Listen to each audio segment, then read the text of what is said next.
Joining us right now is former federal prosecutor Andrew McCarthy. Andrew, good to see you. Thanks so much for joining us. Good to see you. What's your takeaway on all of this? Well, he clearly misrepresented the report. The report says that there's abundant evidence of prejudice and bias against Trump and in favor of Clinton.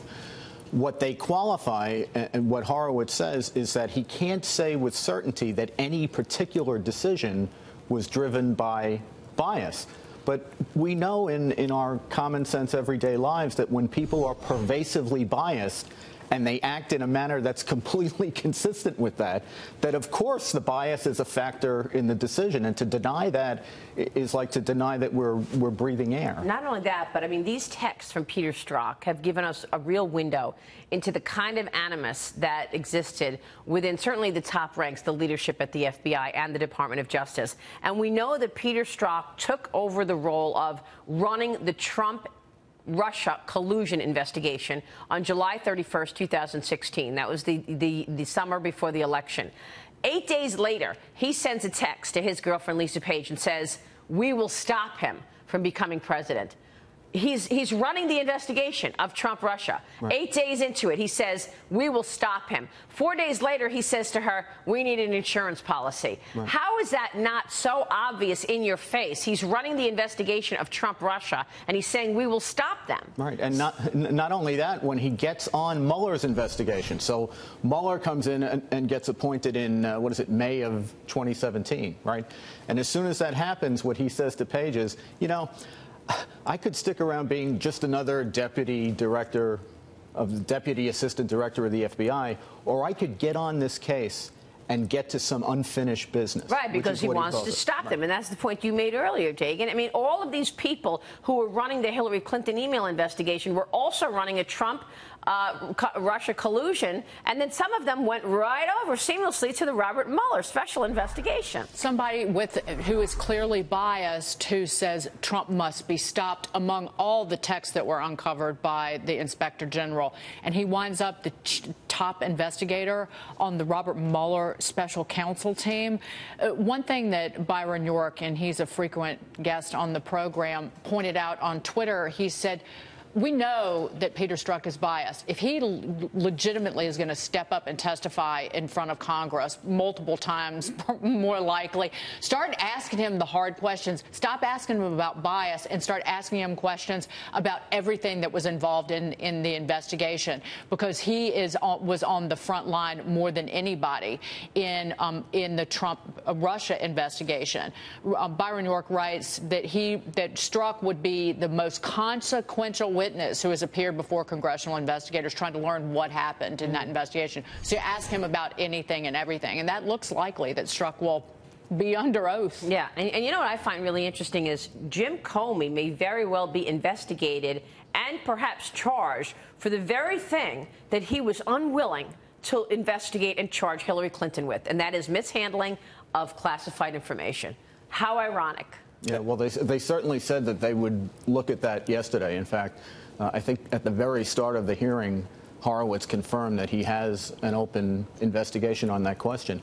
I think the other thing that's really crucially important is that the agents looked at these investigations, the Clinton emails investigation and the Trump-Russia investigation, as if they were one and the same, one single continuum with two parts, to the point where when it was clear that Trump was going to be the nominee, when Cruz dropped out of the election, the first thing that Strzok says to Page is, wow, we really have to wrap up the Clinton emails investigation at this point. Because once it was clear that Trump was the nominee, they had to unburden her of the cloud of an investigation that was hanging over her. And sure enough, they did. Focus all on him. They knew exactly what they're doing. Look, everybody, I think, fundamentally understands it's not believable to think their bias didn't inform their decision-making to some degree. But they're saying it with straight faces. It's amazing. Oh, absolutely. But first of all, I tell everybody, Andrew, that they need to read what you write and pay attention to what you say. I think your material and the things that you put out there are some of the most informed. And you can send me the check later on. Yeah, right. But the other thing is, what do you think realistically, will anything come from this? Will there be any actionable decisions coming from anywhere? Mike, the most important thing in the Hillary emails investigation is the fact that she set up a server to systematically do the work of the government's highest national security officials on an unsecure setting that could easily be poached by foreign actors, right? And she sent emails from Russia. Right. If you look at the 658-page report, you get the picture of the Bureau and the Justice Department struggling with how are we going to prove intent here?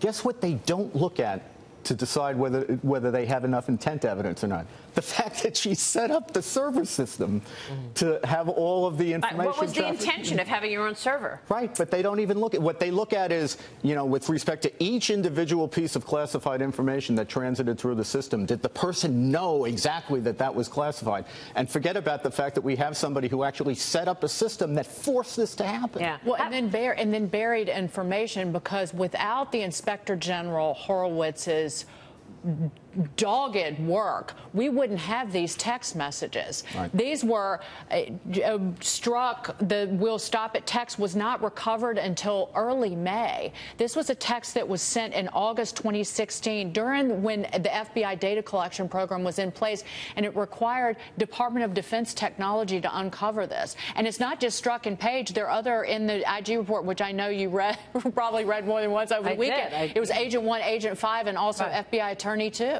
In terms of their bias against Trump and why. I think that there's a bigger cleanup that needs to happen within the FBI. And it's good that you say that, the cleanup within the FBI, because we've had the text message, which was dated August 12th, 2016, about the insurance policy. That was August 12th, 2016. Right. This text that you refer to, "we will stop him," that was August 8th. 2016. So how come we're just learning about the "we will stop him" text now? That's today's DOJ, right? Right. Okay. Devin Nunes trying to get all these documents. They're not handing over the documents. They've got these deadlines that they keep blowing off. So now we get this next text: "we will stop him." That was a text that was done on August 8th, before the other text. So, again, we're not getting the documents that the committee wants. No, and now I can see that, because we just got the "we will stop him" text yesterday. Right, and even when they give the documents, they rampantly redact them. So that's a whole nother fight about clawing that kind of information back. Yeah. All right, we'll be watching this, Andrew. Great to have your insights on it. Thank you so much, Andrew McCarthy, joining us today.